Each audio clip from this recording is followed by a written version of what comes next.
विवाह के मौके पर मुंह दिखाई की रस्म होती ही है, जिसमें पति अपनी पत्नी को कोई उपहार देता है। भगवान राम ने भी मुंह दिखाई की रस्म में देवी सीता को ऐसा उपहार दिया, जिसे पाने के बाद माता सीता की खुशी का ठिकाना ना रहा और भगवान राम बन गए मर्यादा पुरुषोत्तम। नमस्कार दोस्तों, मधुर सरस चैनल पर आपका स्वागत है। आज के वीडियो में बात करेंगे भगवान राम के विवाह के रामायण के एक अनोखे प्रसंग के विषय में। वीडियो में आगे बढ़ने से पहले वीडियो को लाइक, शेयर और चैनल को सब्सक्राइब करें। रामचरितमानस में बड़ा ही सुंदर प्रसंग आता है कि देवी सीता और भगवान राम की पहली मुलाकात वाटिका में हुई। जब देवी सीता माँ गौरी की पूजा करने आती हैं और भगवान राम गुरु विश्वामित्र जी के लिए फूल लेने आते हैं, दोनों एक दूसरे को देखकर मोहित हो जाते हैं। देवी सीता माँ गौरी की पूजा करके प्रार्थना करती हैं कि उन्हें भगवान राम ही पति रूप में प्राप्त हो। माँ गौरी देवी सीता के मन की बात को जानती हैं और देवी सीता को वरदान स्वरूप भगवान राम पति रूप में प्राप्त हो जाते हैं।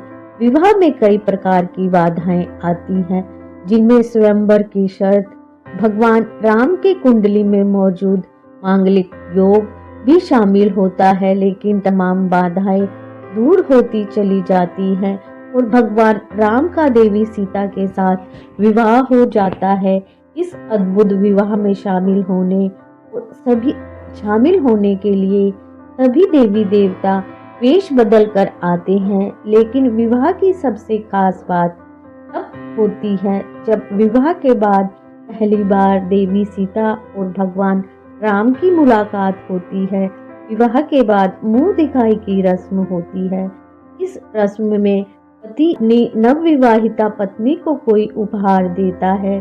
भगवान राम ने इस रस्म के दौरान देवी सीता को कोई भी भौतिक उपहार देने की बजाय एक वचन दिया। भगवान राम ने देवी सीता से कहा कि वह आजीवन एक पत्नी व्रत का पालन करेंगे। उनके जीवन में देवी सीता के अलावा कोई अन्य स्त्री नहीं आएगी और देवी सीता को दिए अपने वचन का पालन भगवान श्री राम ने जीवन भर किया। महाराजा दशरथ की भी 3 रानियां थी, जबकि भगवान श्री राम माता सीता के साथ रह भी नहीं पाए।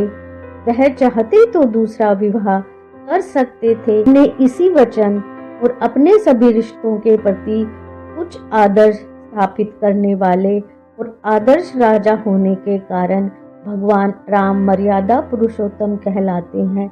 लेकिन कई अन्य मर्यादाओं का पालन करने के कारण जब भगवान राम को देवी सीता का त्याग करना पड़ा, तब भगवान बड़े दुखी हुए थे और राजमहल में भी एक सन्यासी की तरह जीवन बिताने लगे थे, क्योंकि उनकी प्यारी रानी देवी सीता वन में साध्वी की भांति जीवन जी रही थी। राम जी का जीवन भले ही संघर्ष भरा रहा और माता सीता के परित्याग और अग्नि परीक्षा के कारण आलोचनाओं का सामना करना पड़ा, किंतु यह विधि का विधान था और राम और सीता भगवान विष्णु और देवी लक्ष्मी के अवतार थे, जिनका जन्म अधर्म का नाश और धर्म की स्थापना के लिए हुआ था।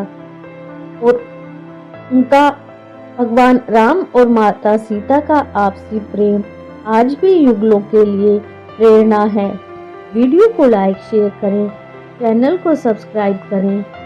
Thank you for watching.